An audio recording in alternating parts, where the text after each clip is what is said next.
Welcome, dear listener. Tonight, we open a window into a quieter time, to the hidden world behind the sliding doors of old Kyoto, where silence spoke louder than words, where beauty was a discipline and time moved like falling cherry petals.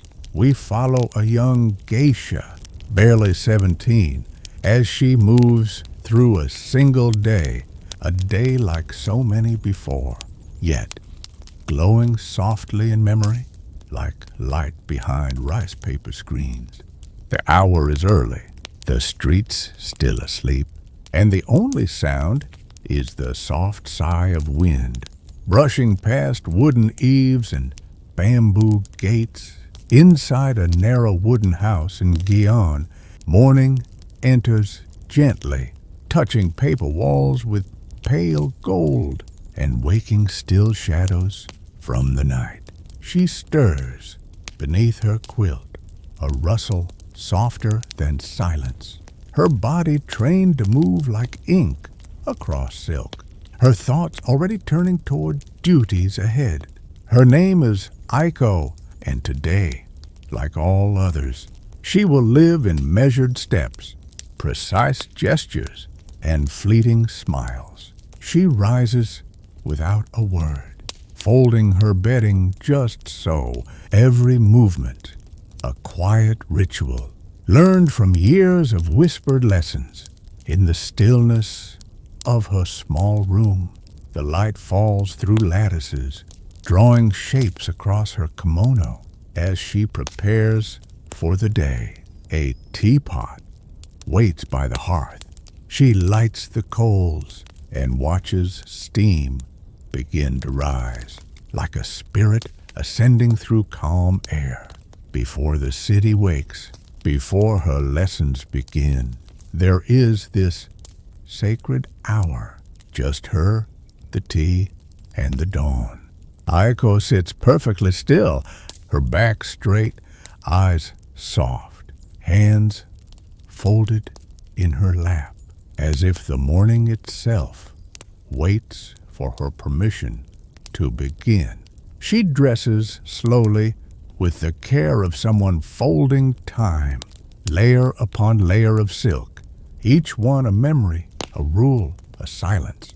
Her underrobe is pale as snow, the second layer soft plum. Her outer kimono blooms with quiet flowers, embroidered in gold that catches the morning. She wraps her obi, wide and firm, a long sash of tradition pulled tight, not for comfort, but for beauty. As her mother once said, beauty is a form of strength. By the time the others stir, she is already in the hallway, her steps silent on polished wood, her breath steady, calm. The Okiya, her geisha house, is a world of whispers and footsteps, no harsh sounds, no wasted words. Her older sisters, some in their 30s, glide past with nods, the rustle of their sleeves like the wind through reeds. In the kitchen, breakfast is modest. A bowl of rice, a pickled plum, a cup of miso warm against her fingers. She eats with grace, as if the act itself were a performance, not hurried, not distracted, only present. Soon, the lessons begin. In the tatami room, she kneels before her shamisen. Its body gleams, black and lacquered. 3 strings, stretched like silk threads, between her fingers and tradition. She plucks a note, sharp, precise. Then another, gentle, lingering, like a voice almost ready to sing, but not quite. Her teacher sits in silence, eyes closed, listening, not just to sound, but to the spaces in between. Next comes dance, the slow, deliberate movements, each gesture meaning something. Each pose a sentence. Her fan opens with a flick. It hides her smile, reveals her sadness, tells stories older than memory. She dances in silence, her feet soft on straw mats, her eyes lowered in humility, yet filled with quiet fire. The lesson ends with a bow. Her teacher nods, pleased but silent. No need for praise, for in this house effort is seen. She wipes her brow with a small cloth, folded neatly in her sleeve, then rises quietly, gracefully, as if the weight of the morning had not touched her. In the corridor, she passes the garden, a small, perfect space, stones and moss, a single pond, where a koi swims slow circles beneath still water. She pauses to listen to the wind chime above the shoji door, its sound faint, like glass sighing, a gentle song no one wrote. She's called to the dressing room, where another woman waits, her hair styled high and formal, the pins catching the light like stars. Aiko sits still as her hair is combed. Her scalp tingles with each careful pull. No words are spoken, only the soft scratch of the comb, the hush of breath. Then comes makeup. White powder first, cool and dry, brushed in wide, careful strokes, like painting porcelain. Her lips are painted red, but not all of them, only the center, a petal floating in the snow, a whisper of color, not a cry. When she rises again, she is no longer just a girl. She is a vision, a memory, a walking poem. In the afternoon light, she rehearses a tea ceremony, the room quiet except for the sound of hot water poured slowly into a waiting bowl. She turns each movement into art, folding the cloth, lifting the teacup, placing it just so, as if every motion mattered more than speech. An older geisha watches nearby, her face calm, unreadable, but her eyes notice everything. Every tilt of the wrist, every breath between gestures. You must learn to disappear, she says softly, so they only see the moment, not the girl behind it. Aiko bows low, understanding not fully, but deeply. The afternoon drifts like incense, soft and slow, each moment stretching like silk, unrolling quietly with no hurry to end after the lesson. Aiko steps outside into a narrow garden behind the tea house, where plum trees lean gently against the breeze. She walks barefoot on the smooth stones laid in a perfect path. The ground cool beneath her toes, the sky gray and thoughtful. A breeze stirs the sleeves of her kimono. They flutter like wings, and for a moment, she imagines herself flying above the rooftops of Kyoto. From nearby, she hears the faint sound of a shamisen, a tune played with care. Notes like falling petals, disappearing before they touch the ground. Aiko sits on a wooden bench, hands folded in her lap, breathing in the scent of pine and tea leaves, her heart still from the weight of the day. This moment, she thinks, is the true lesson, not the dance, not the tea, but the stillness between. A maid appears quietly at her side, carrying a tray with sweet bean cakes and green tea. Aiko bows in thanks, lifting the small cup with both hands, as she was taught. The tea is bitter and warm, the cake soft with sweetness. Together, they quiet her thoughts, like rain smoothing out a dusty road. She does not rush. There is no rush here, only the slow folding of time. Like an origami crane with wings of silence, a paper lantern sways gently above, its red surface glowing in the soft afternoon light. And in its flicker, Aiko sees the faces of those who came before, the generations of women who once walked these halls, their footsteps now echoes, their laughter now wind. She closes her eyes, just for a breath, and the whole world narrows to the weight of the cup in her hand, and the fading scent of plum blossoms in the air. The scent drifts slowly like smoke from a distant incense stick, carried on the breeze that slips through the bamboo slats. Outside, the garden hums, crickets tucked in mossy corners. A dragonfly pauses on a still pond, and the wind chimes speaks softly in a language only time understands. Aiko rushes without sound, her steps practiced not to disturb the silence, but to move with it. She opens the sliding door and steps onto the wooden ingawa, where the light rests gently like a silk shawl over her shoulders. She gazes at the stone lantern, half hidden in creeping ivy. Beside it, a turtle dozes on a sun-warmed rock. Its shell bears the moss of years, as if even it remembers. She kneels there, fingers brushing the old wood, and breathes in the scent of pine and age. This is not just a house, not just a garden. It is a memory that breathes. Aiko whispers softly, a name, someone long gone, but never forgotten. And the breeze answers with the rustle of leaves, like an old friend nodding.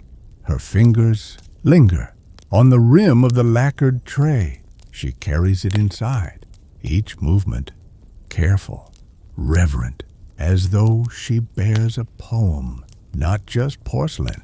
The light inside has shifted, growing golden now, as late afternoon settles like a shawl across the house, and Aiko, still only halfway through her day, feels as though she has already walked through a lifetime. She returns the empty teacup to its place, beneath the quiet gaze of an old painted scroll, its ink now faded, but still alive. A single crane in flight, brush strokes whispering of freedom and longing. The room is still, but not silent. The tatami hums with age. The walls breathe stories. The shadows stretch long and thin, like ribbons of dusk unraveling. Aiko moves to her mirror, low and round. Framed in dark wood, she kneels, her reflection meeting her eyes with quiet patience. The face of a girl and the face of every girl before her, blended together in silence. She picks up her comb, slowly pulls it through her hair, each stroke deliberate, as if drawing a line through time, and every strand remembers. Every lesson, every gesture, every vow.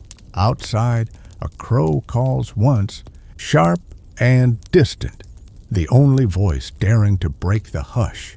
She finishes her hair, twists it up carefully, fastens it with a pin shaped like a camellia bloom, its petals red against her black hair like a memory pressed in a book.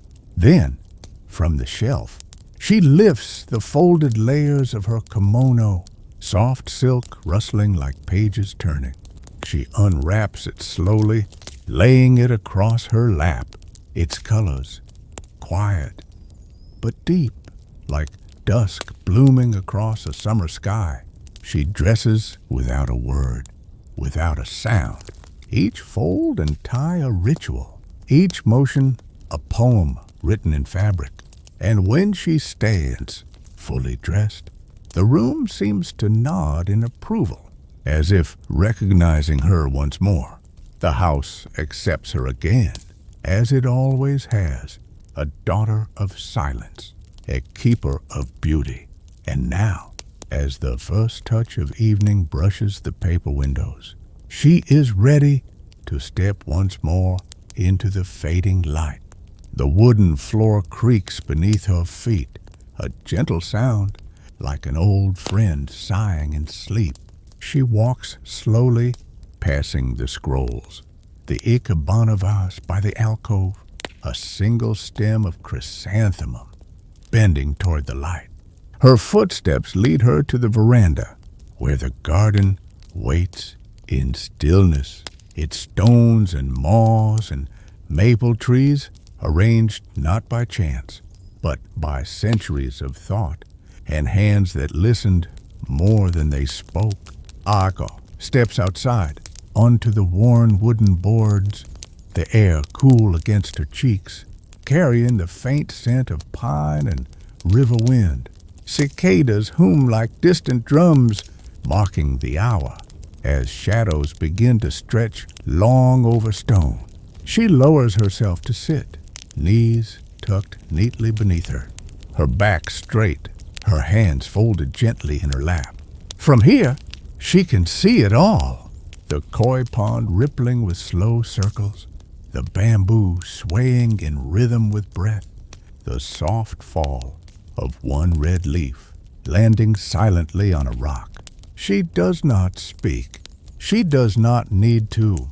The world is speaking to her in rustling leaves, in drifting clouds, in the hush of the wind between the cedar trunks. This, too, is part of the day, as important as the dance, as sacred as the song.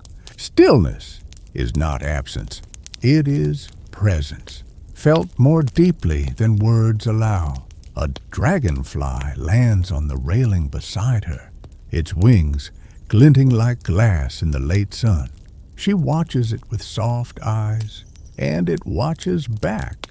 Two quiet beings, sharing the same space without demand. And when it lifts again, darting into the gold of the hour, Aiko smiles, not with her lips, but with her breath, her bones, her memory.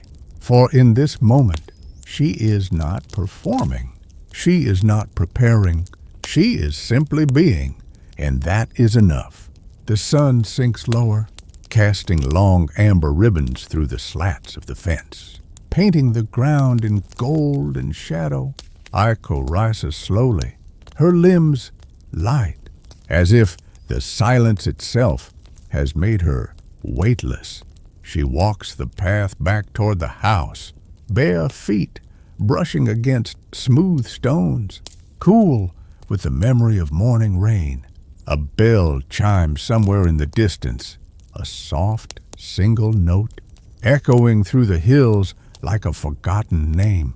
Inside, the air is warmer, infused with the scent of cedarwood and rice. A gentle rustling comes from behind a paper screen, where other maids move like wind through silk, preparing the evening. In the hallway, Aiko pauses at a small wooden stand where her fan rests, painted with cranes flying across a pale moon. She lifts it with care, folding it open with a practiced flick, and for a moment, she simply watches the way light dances on its lacquered surface. She continues on, passing through corridors lit by hanging lanterns, each one a floating world of flame and silk. In one room, she glimpses an old calligraphy scroll, its brushstrokes flowing like water over stone, and beside it, a single incense stick smoking quietly into the dusk. As she steps into the changing room, a soft-spoken maid greets her, bowing with respect. offering the folded kimono for the evening ceremony. Aiko returns the bow, grateful for the care in every gesture, every fold, every silent offering. She changes with reverence, each movement slow, deliberate, like a prayer in fabric and breath.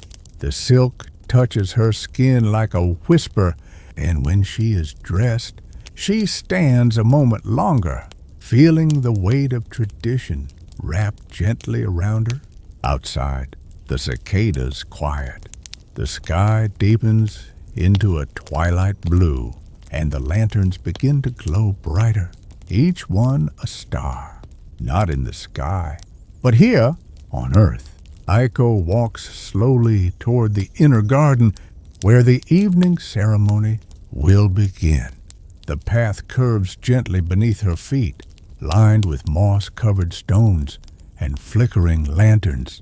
The scent of pine and earth lingers in the air, mingling with faint traces of incense drifting on the breeze. She passes through a wooden gate, its beams worn smooth by time, and enters the garden courtyard. A koi pond lies still beneath a crescent moon, its surface like glass, reflecting the dark silhouettes of maple trees above. Others have already gathered, each one quiet, composed, their faces calm, their hands folded before them. Aiko joins them in silence, kneeling on the smooth mat beneath the open sky. A soft wind moves through the trees, rustling the leaves like paper pages turning, whispering secrets only the night understands.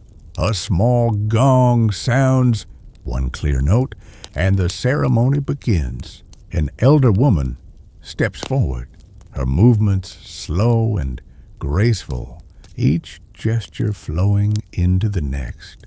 Like a stream around stones, she prepares the offering, a small bowl of water, a folded letter, and a single white chrysanthemum. Aiko watches, her breath steady, her heart quiet. There is no need for words here, only presence, only stillness. As the offering is placed before the stone altar, a hush falls over the garden. The cicadas have gone silent. The wind stills, and for a moment, time holds its breath. A candle is lit, its flame flickering gently, casting soft light across the elder's face. She bows deeply, and one by one, the others follow.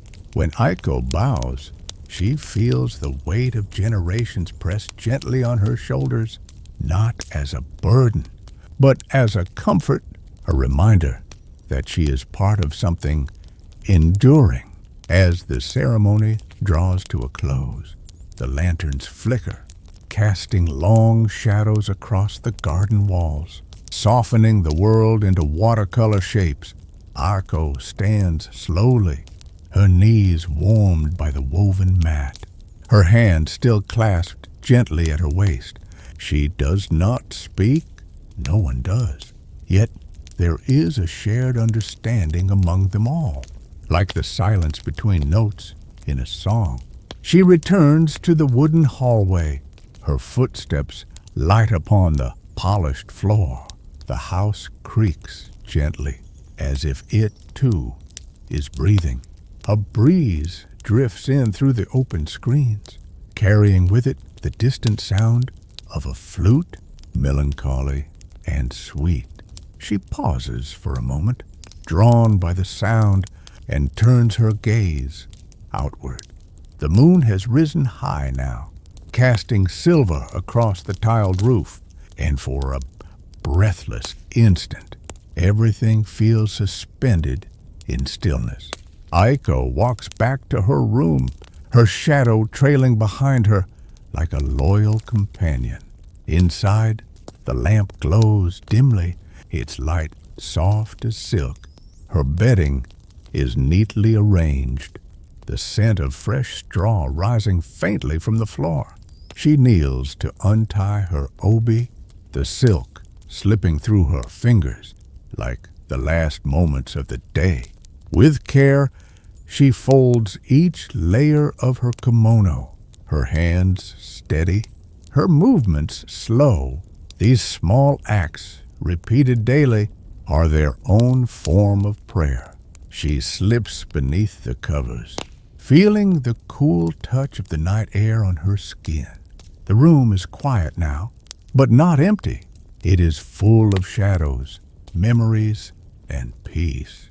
Aiko closes her eyes and listens to the wind in the trees, to the distant flute, to the rhythm of her own breath.